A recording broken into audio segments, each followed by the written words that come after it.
The morning sun of April 18, 1943 rises over the Solomon Islands, casting long shadows across the emerald waters of the South Pacific. In precisely 17 minutes, the Imperial Japanese Navy will suffer its most devastating personal loss of the Pacific War.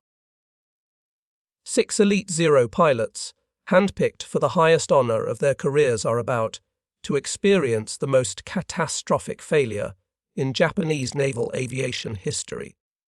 This is not merely a story of an ambush. It is an examination of why 6 of Japan's finest fighter pilots, flying the most celebrated aircraft of the Pacific theater, failed to protect the one man whose survival mattered more than any fleet, any island, or any battle. The question that haunts military historians to this day remains deceptively simple, yet profoundly complex. How did 6 experienced Zero pilots, specifically chosen for their skill and positioned in defensive formation, fail to prevent 2 American bombers from being shot down in broad daylight? The answer reveals not just a tactical failure, but a perfect storm of technological limitations, strategic miscalculations, and fatal assumptions that would cost Japan its most brilliant naval strategist. Today, we will dissect every element of this failure, from the technical specifications of the aircraft involved to the split-second decisions that sealed Admiral Yamamoto's fate. While history books chronicle Admiral Isoroku Yamamoto's death as a triumph of American intelligence and planning, few examine the Japanese perspective with the scrutiny it deserves. The 6 pilots who flew that day have been relegated to footnotes. Nameless escorts who simply failed. But these were not ordinary pilots. They were combat veterans of the 204th Naval Air Group. Men who had survived the meat grinder of Guadalcanal, who had faced American fighters dozens of times and lived to tell about it. Their failure was not born of incompetence or cowardice, but of systemic problems that plagued the Imperial Japanese Navy's fighter doctrine. Problems that would only become apparent in the crucible of that April morning. The central question we must answer is not simply what happened, but why it was allowed to happen. Why did Japan's premier fighter aircraft, the Mitsubishi A6M30, piloted by some of the Navy's most experienced aviators, prove incapable of executing what should have been a routine protective mission? The answer lies in a complex web of technical limitations, doctrinal failures, and a fundamental misunderstanding of how aerial warfare had evolved by 1943. The mission occurred just 2 days after the conclusion of Operation One Go, Yamamoto's last major offensive operation, when the Admiral was flying to congratulate the units that had participated at Rabaul's Lakunai airfield. The morning of April 17, 1943, brings an unusual tension to the ready room of the 204th Naval Air Group. 6 pilots are summoned for a special briefing, one that immediately sets this mission apart from the endless patrols and scrambles that have defined their war thus far. The selected men represent experienced naval aviators. Lieutenant Junior Grade Tishi Morisoki, a section leader with over 2 years of combat experience. Petty Officer First Class Shoichi Sugita, already an ace with approximately 30 victories. Chief Petty Officer Yoshimi Hidaka, a 20-victory ace whose tactical acumen has kept him alive through the bloodiest air battles over Guadalcanal. Petty Officer First Class Kenji Yanagiya, credited with 8 kills and known for his exceptional gunnery. Petty Officer First Class Toyomitsu Sugujinu, a steady veteran with nerves of steel. And Petty Officer Second Class Yasushi Okazaki, younger than the others, but already proven in combat. Commander Tadashi Nakajima of the 204th Air Group personally delivers the briefing tomorrow. These 6 pilots will have the supreme honor of escorting Admiral Yamamoto, himself on an inspection tour to Bougainville. The gravity of this assignment cannot be overstated. Yamamoto is not merely a fleet commander. He is the architect of Japan's naval strategy, the mastermind of Pearl Harbor, and perhaps the only Japanese leader who truly understands both Japan's capabilities and limitations in this war against the industrial might of America. The pilots understand immediately that this is not just another mission, but a sacred trust. The Admiral is flying to visit bases at Belle and Bougainville to congratulate the pilots who had just completed Operation Bingo. What the Japanese pilots preparing their aircraft at Rabaul cannot know is that 600 mi away at Pearl Harbor, American cryptanalysts have just achieved one of the intelligence coups of the war. On April 14th, multiple American radio intercept stations detected a Japanese naval message designated NTF-113-1755, encoded in the JN-35D cipher that American codebreakers had been steadily unraveling since before Midway. The message addressed to the commanders of Base Unit No. 1. The 11th Air Flotilla and the 26th Air Flotilla contains something unprecedented. A detailed itinerary of Admiral Yamamoto's upcoming inspection tour, complete with departure times, arrival times, and exact routing. At Fleet Radio Unit Pacific, the decrypt reveals Yamamoto's schedule with minute precision. Departure from Rabaul at 0600 hours. Arrival at Bal Island Aerostrip at 0800 hours. Surface to Shortland Island by Subchesa at 0840. Arrival at Shortland at 0940. Lunch with senior officers. Departure from Shortland at 1400. Return to Rabaul by 540. The American intelligence officers can hardly believe their fortune. The Japanese, with their obsession for detailed planning and punctuality, have inadvertently provided a perfect blueprint for an assassination. Admiral Chester Nimitz himself must approve what comes next. And after consulting with Washington, the decision is made. Yamamoto must be eliminated. At Henderson Field on Guadalcanal, the planning for Operation Vengeance begins with a sobering mathematical reality. The distance from Guadalcanal to the interception point near Bougainville is 420 mi, at the absolute limit of the P-38 Lightning's range, and only achievable with auxiliary fuel tanks and perfect navigation. Major John Mitchell, commanding the 339th Fighter Squadron, worked through the night of April 17th with his operations staff, calculating fuel consumption rates, wind speeds, and the precise timing needed to intercept Yamamoto's flight at the only point where it will be within range and at low altitude. The plan that emerges is audacious in its precision. 18 P-30As are assigned to the mission, though only 16 will actually fly after 2 aircraft develop mechanical problems during startup. These 16 P-30As will fly a carefully calculated route that keeps them beyond the range of Japanese radar and coast watchers, maintaining complete radio silence and flying at wavetop height to avoid detection. The flight path consists of 5 legs, each precisely timed. Any deviation, any mechanical failure, any navigational error will result in mission failure. The intercept is calculated for 0935 hours, giving the Americans exactly 15 minutes of combat time before fuel considerations force them to turn for home. The 6 pilots preparing their A6M3 Model 22 fighters at Rabaul represent the evolution of Japan's most famous fighter aircraft.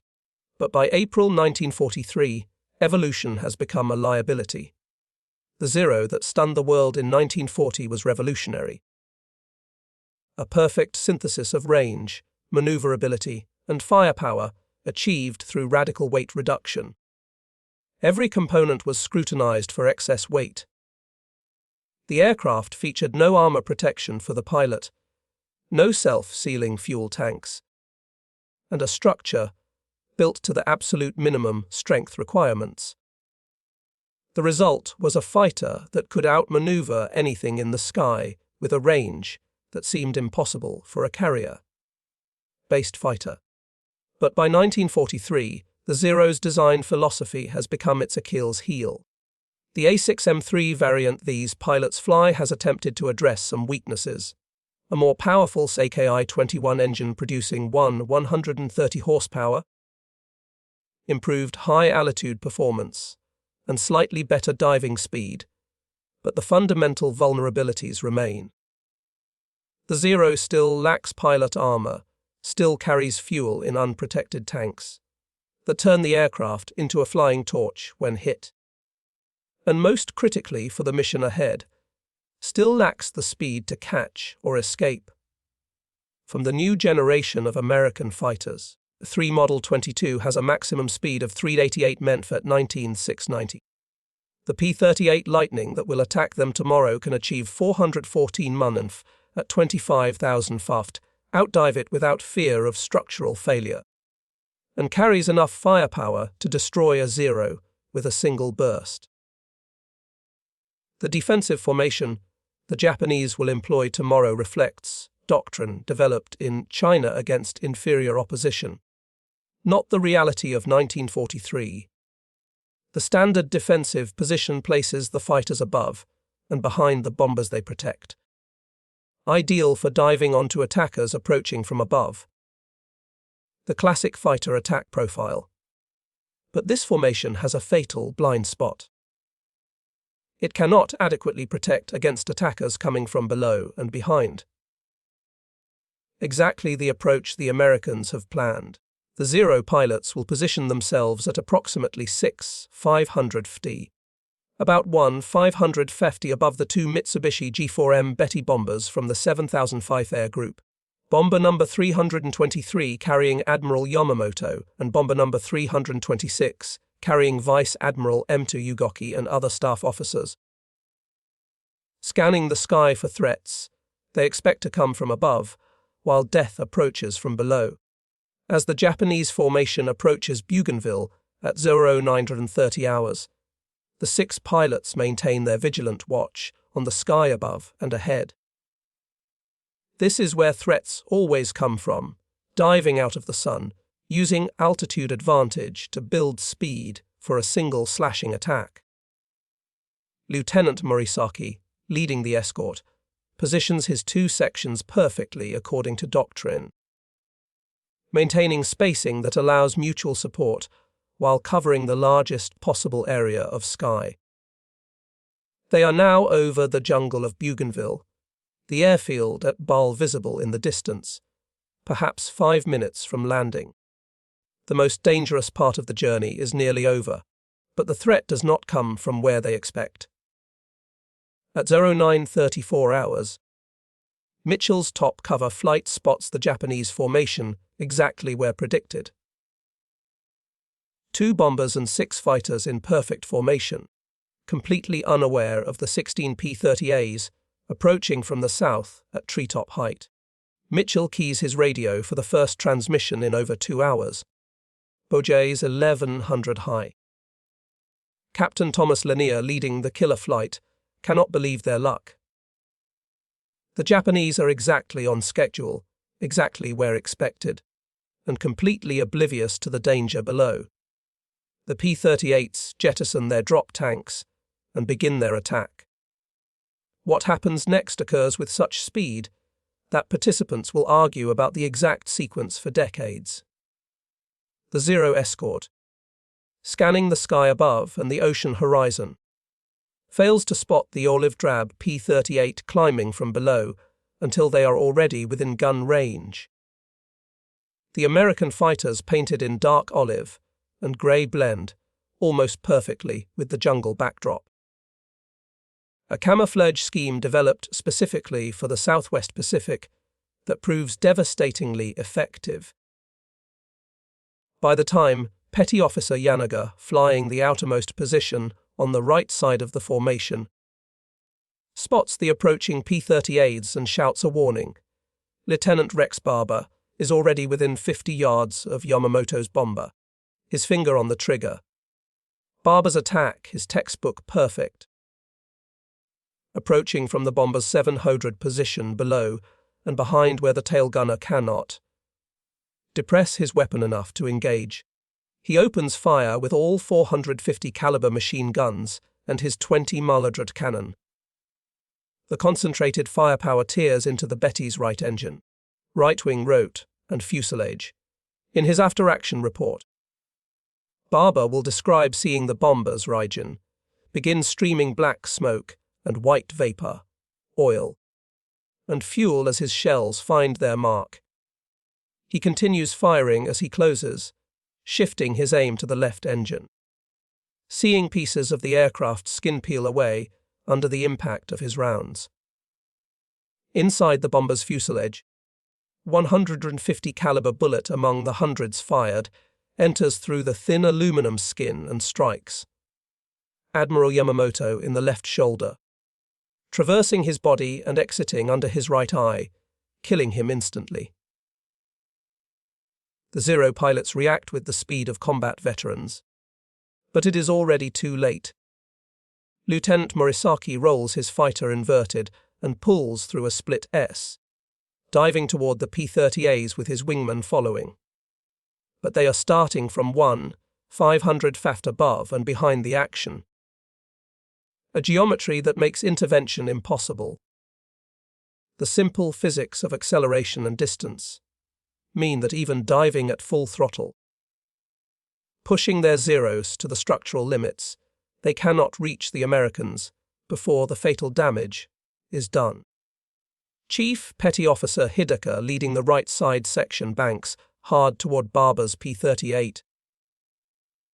But the American is already pulling away from the mortally wounded bomber, using the Lightning's superior speed to escape before the Zeros can bring their weapons to bear. Yamamoto's bomber, mortally wounded, noses down toward the jungle with its right engine in flames. The pilot, Warrant Officer Tako Kotani, fights desperately to maintain control. But with one engine destroyed and the control surfaces damaged, the aircraft is doomed. The Betty crashes into the jungle canopy at zone 938 hours, just 4 minutes after the first sighting of American fighters. The second bomber, carrying Vice Admiral Ugoki, attempts to escape toward the ocean, but is caught by Lieutenant Besby Holmes, who damages it severely. This aircraft also crashes, though Ugoki will miraculously survive, pulled from the wreckage with serious injuries. Only Petty Officer First Class Kenji Yanagiya manages any form of retaliation. As the P-38s disengage and turn south toward Guadalcanal, he spots one Lightning struggling behind the others, trailing smoke from one engine. This is Lieutenant Raymond Hines' aircraft, damaged either by defensive fire from the bombers or during combat. Yanagiya pursues the wounded Lightning, closing to gun range and firing repeated bursts from his 20 mm cannon. He observes strikes on the P-38's wing and fuselage, sees fuel streaming from punctured tanks, but the rugged American fighter continues flying, its surviving engine pulling it toward home. The pursuit continues for several minutes before Yanagiya must break off. He is now far from Bougainville, low on ammunition, and other P-30As might turn back to protect their damaged comrade.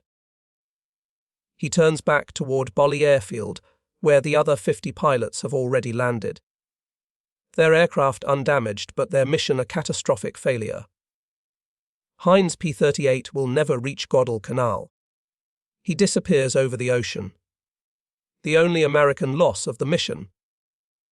But this single victory cannot alter the fundamental reality. The Imperial Japanese Navy's most important leader is dead, killed while under the protection of 6 of the 24th Air Group's experienced fighter pilots. The failure of the Zero escort on April 18, 1943, cannot be understood without examining the fundamental technological mismatch that had developed by this stage of the Pacific War.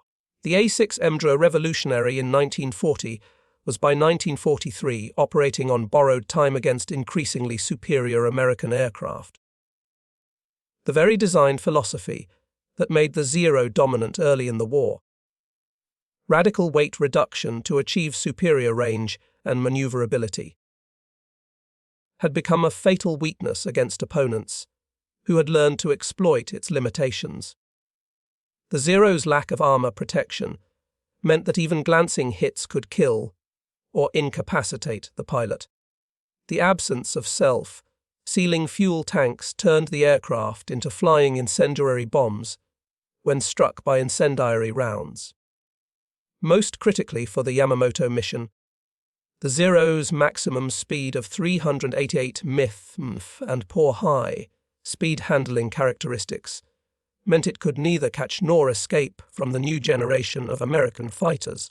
The P-38 Lightning, with its twin engines producing a combined 800 horsepower compared to the Zero's single 130 horsepower engine, could dictate the terms of any engagement, choosing when to attack and when to disengage at will. The defensive formation employed by the Zero escort reflected tactics developed against Chinese opponents flying obsolete aircraft in the late 1930s. The positioning of fighters above and behind the bombers they protected made perfect sense, when the primary threat was other fighters diving from altitude to attack. This formation allowed the escorts to maintain energy advantage while keeping visual contact with their charges. But by 1943, American tactics had evolved far beyond the simple, diving attacks of the war's early months. The American adoption of the boom and zoom technique, using superior speed to make single high speed passes rather than engaging in turning dog fights, rendered traditional Japanese defensive formations obsolete. The P-30As attacking from below could use their speed advantage to strike before the Zeros could react, then escape before the Japanese fighters could bring their superior maneuverability to bear. The Japanese had no effective counter to this tactic with the Zero, as the aircraft simply lacked the speed to pursue or escape from hit and run attacks. Perhaps the most damaging failure was the complete lack of awareness that American forces had broken Japanese naval codes. The detailed itinerary broadcast 4 days before Yamamoto's flight might as well have been sent directly to Admiral Nimitz's headquarters. The Japanese confidence in their code security was so complete that they never considered the possibility that the Americans might be reading their most secret communications.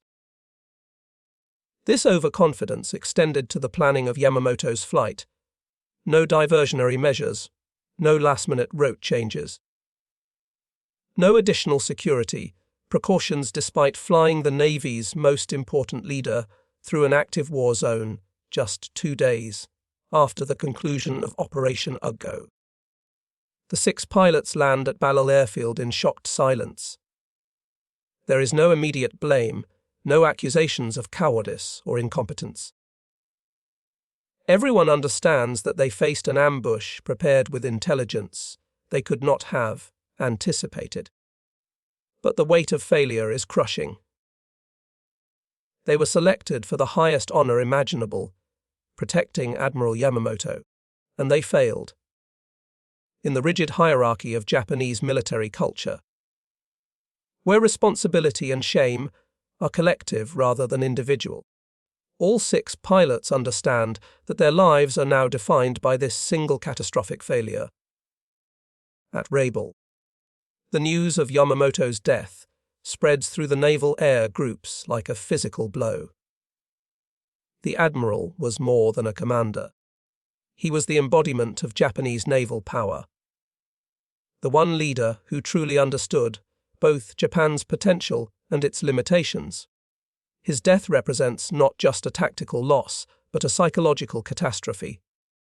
Morale, already battered by months of attrition in the Solomons, plummets further.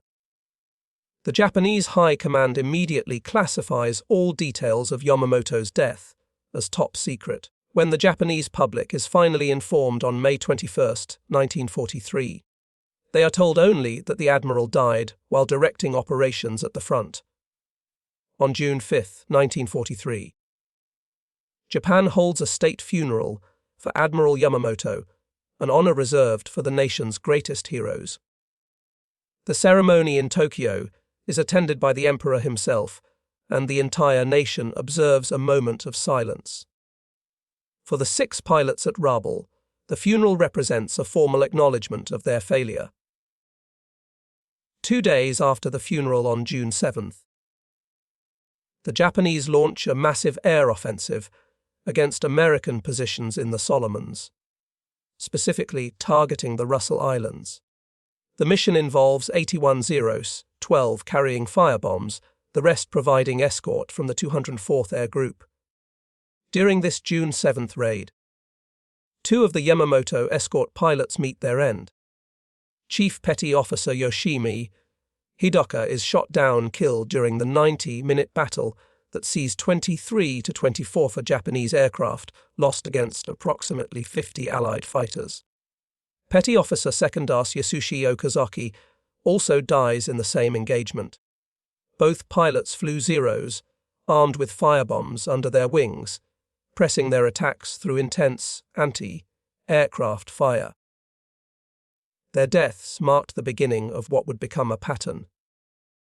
The Yamamoto escorts, seeking redemption through combat. During the same June 7th raid, Petty Officer First Class Kenji Yanagiya's war takes a different turn. After completing his bombing run on Russell Island, 2 F-4F Wildcats catch his Zero in a climbing turn. Despite desperate evasive maneuvers, American 150 caliber rounds smash into his cockpit. One bullet strikes his right hand as it grips the control stick, destroying it almost completely. Only his small finger remains attached. Another round tears through his right leg, severing arteries and filling his flight boot with blood.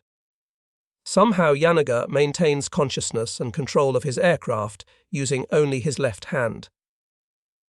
Fighting against shock and blood loss, repeatedly shouting to keep himself awake, he manages to fly his crippled Zero to the Japanese base at Mund. Unable to lower his landing gear, with his destroyed right hand, he belly lands on the coral runway. Japanese Marines pull him from the cockpit, more dead than alive, immediately amputating what remains of his right hand. Against all odds, he survives and is evacuated to Japan. His war over but his life preserved. On June 16, 1943, Lieutenant Junior Grade Tishi Morisaki, the escort flight leader, is killed while attacking Allied transports off Lunga Point Guadalcanal. He dies alongside squadron leader, Lieutenant Zenjaro Moano, during another raid against American shipping. Morisaki's death coming just 9 days after Hidaka and Okazaki leaves only 2 of the original 6 escorts still flying.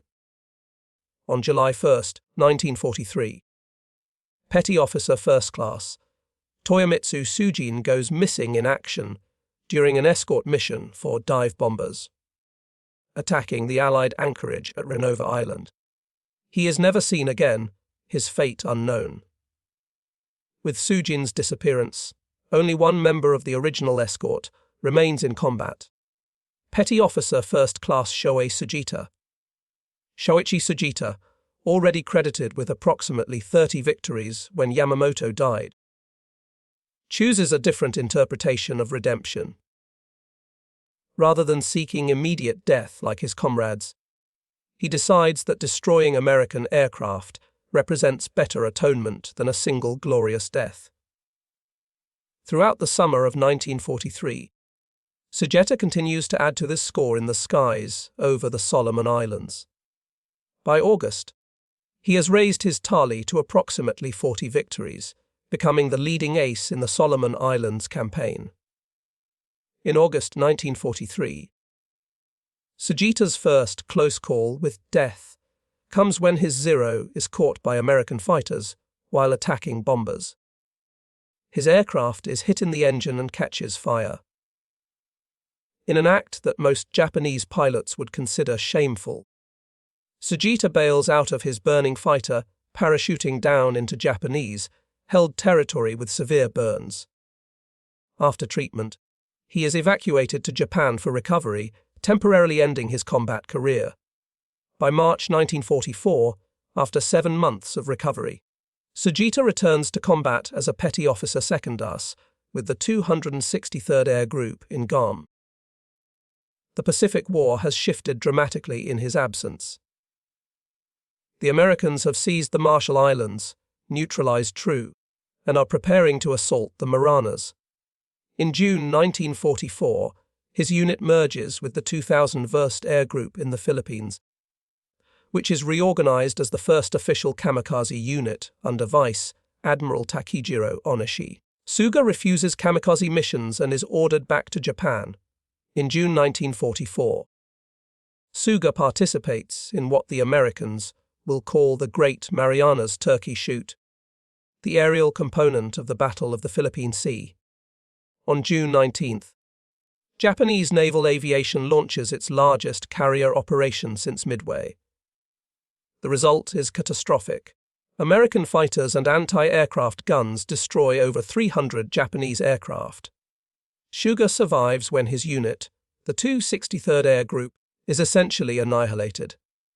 6 aircraft attempt to escape to Guam, but are ambushed by F-6F Hellcats. 5 are shot down immediately. Sugita's Zero, hit repeatedly with navigation equipment destroyed, somehow makes it to a Japanese base on Rota, the sole survivor of his entire unit. In January 1945, now a chief petty officer, Sugita joins the elite 3001st Fighter Squadron of the 343rd Naval Air Group at Kanoya Air Base in Kyushu. By this time, he has accumulated 70 officially credited victories. On April 15, 1945, almost exactly 2 years after Yamamoto's death, American carrier aircraft attack Kanoya F-6F Hellcats from USS Independence and USS Randolph catch the 343rd Air Group during takeoff. Suga's Kawanishi N-1K2J Shiden Kai fighter is hit just as it becomes airborne, crashing just beyond the runway. He dies instantly at age 20, having survived longer than any other combat pilot from the Yamamoto escort, but never achieving the redemption he sought. In Japan, Kenji Yanagiya undergoes a long recovery from his June 7, 1943 wounds. The amputation of his right hand ends any possibility of returning to combat. Promoted to warrant officer and assigned as an instructor at Kasumigara Naval Air Station, he trains new pilots for the remainder of the war. When Japan surrenders on August 15, 1945, Yanagiya is one of approximately 5,000 surviving Japanese naval aviators from the more than 25,000 who served during the war. After the war, Yanagiya returns to Tokyo and finds work in a small trading company. For nearly 3 decades, he tells no one about his role in the Yamamoto mission. The burden of being the sole survivor of the escort remains a private shame he cannot share. In the mid-1970s, Japanese aviation historian Akira Yoshimura, researching a book about the Yamamoto mission, discovers through investigation that one escort pilot survived the war. He tracks down Yanagiya, now in his 50s, working in Tokyo. Through multiple interviews, Yanagiya's story emerges for the first time. The selection for the mission, the pride of being chosen. The formation over Bougainville, the devastating speed of the American attack, the impossible physics of intervention. Yanagiya provides the first Japanese perspective on the mission's failure. He describes how the P-30As appeared from an unexpected angle at an unexpected time. How the Zero escort was positioned according to doctrine that proved inadequate. How the American fighters were faster and executed their attack with perfect timing. He emphasizes that it was nearly impossible to protect 2 bombers from 16 P-30As with only 6 Zero fighters. On April 15 to 17, 1988, the National Museum of the Pacific War, Admiral Nimitz Museum in Fredericksburg, Texas, organizes a symposium commemorating the 45th anniversary of Operation Vengeance. 8 surviving American pilots attend, and through Japanese contacts, they extend an invitation to Yanagiya. He accepts, making his first trip to America at age 68. Contemporary newspaper accounts from the Deseret News explicitly identify the loan.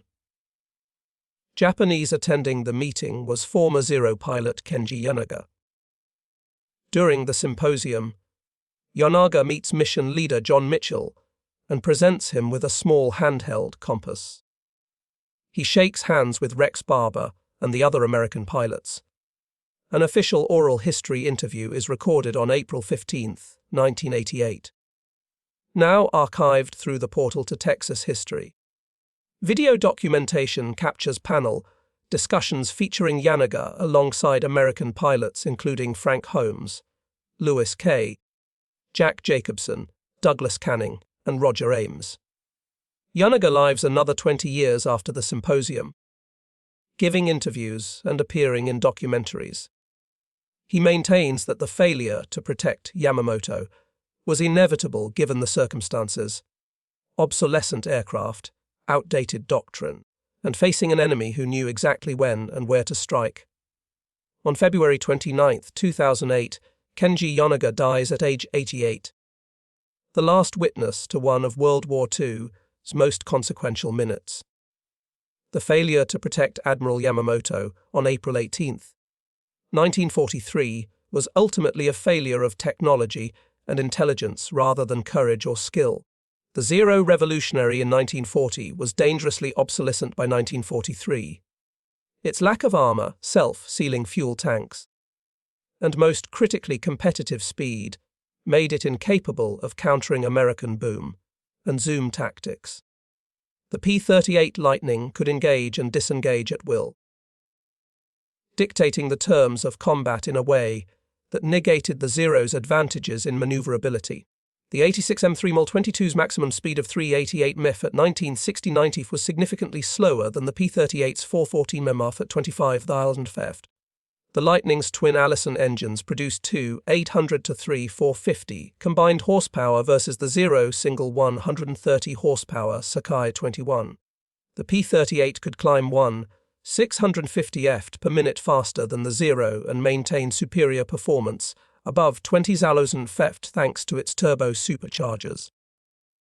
The breaking of the JN-25D cipher represents one of the greatest intelligence successes in military history. The detailed itinerary broadcast by the Japanese gave the Americans everything needed for the interception. The message sent to multiple commands as part of post-operation IGO coordination specified exact times and locations. This intelligence coup was magnified by Japanese overconfidence in their code security and failure to implement basic operational security measures. The Japanese Navy's inability to conceive that their codes might be compromised persisted even after Yamamoto's death. While some officers suspected the Americans had been warned, the Navy leadership rejected the possibility that JN-25D had been broken. This willful blindness allowed American codebreakers to continue reading Japanese communications for months afterward. The positioning of the escort reflected tactics developed against inferior Chinese opposition in the late 1930s. The assumption that attacks would come from above, the spacing that prevented mutual support, and the altitude differential that made rapid intervention impossible all contributed to the failure. The 6 pilots were positioned in 2V formations of 3 aircraft, each at approximately 500 ft. one 500 ft above and behind the two Betty bombers. Japanese fighter doctrine emphasized individual skill over coordinated tactics, while American pilots trained extensively in mutual support techniques, like the thatch weave. Japanese pilots were expected to prevail through superior airmanship. This worked when Japanese pilots held qualitative edge in both aircraft and experience. But by 1943, American pilots were increasingly well trained and flying superior aircraft.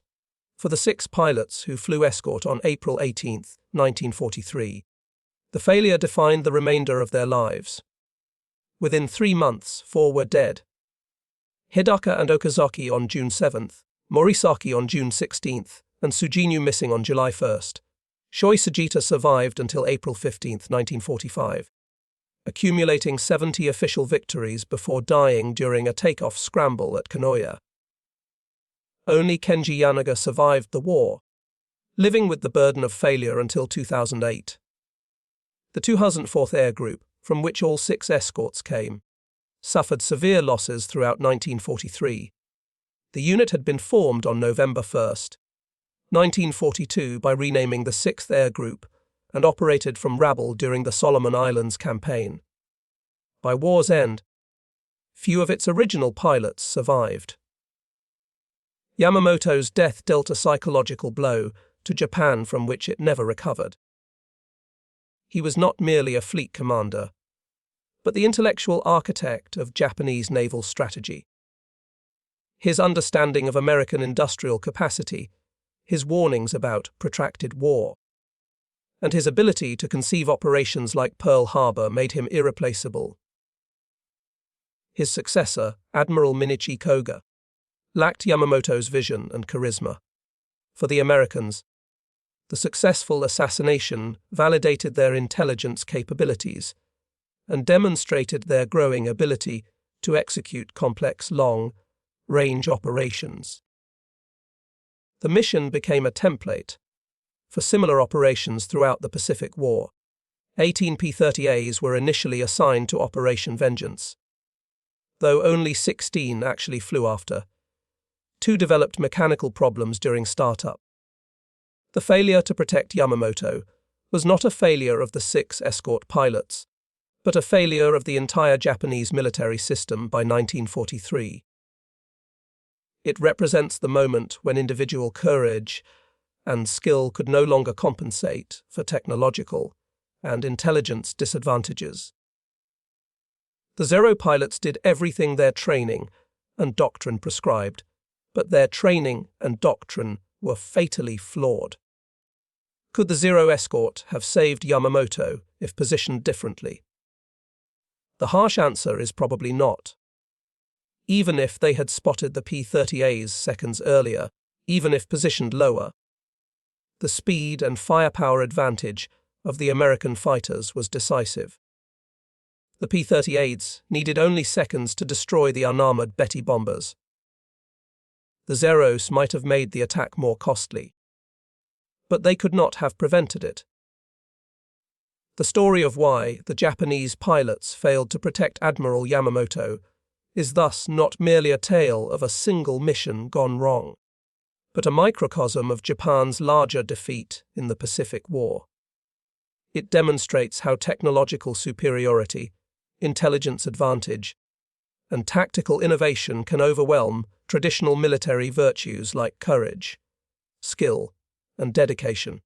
The 6 pilots represented experienced naval aviation, but by April 1943, experience was no longer enough. The mission occurred at the culmination of Operation WWII, Yamamoto's last offensive, that claimed to have sunk 1 cruiser, 2 destroyers, and 25 transports while destroying 175 Allied aircraft. Actual Allied losses were approximately 25 aircraft and several ships. The operation involved concentrating 350 aircraft, including carrier planes from Zukoku, Zuho, Juno, and Hyo for strikes between April 1st and 16th, 1943. Japanese losses totaled 55 aircraft. Yamamoto was flying to congratulate the units that participated in Operation IGO when American intelligence, having broken the JN-25D code, learned of his exact itinerary. The precision of American planning. 16 P3As navigating 420 mi in radio silence to arrive at exactly 0935 hours represents the evolution of American capabilities by 1943. The wreckage of Betty Bomber No. 323 remains in the Bougainville jungle, a memorial to Admiral Yamamoto and his staff.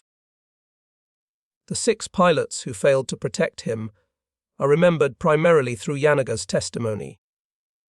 Their failure deserves consideration, for it encapsulates the tragedy of the Imperial Japanese Navy in the Pacific War. Skilled warriors undone by technological inferiority, doctrinal rigidity, and intelligence failures. Kenji Yanagiya died on February 29, 2008 at age 88, the last witness to one of World War II's most consequential minutes. With his passing, the story of the Yamamoto escort passed from living memory into history. But the lessons remain relevant. The danger of technological complacency, the importance of intelligence security, the need for doctrine to evolve with circumstances, and ultimately the limits of human courage in the face of systematic disadvantage. The 60 pilots who flew on April 18, 1943 were not failures. They were men asked to do the impossible, and their inability to achieve it marked not their inadequacy, but the beginning of the end for Imperial Japan.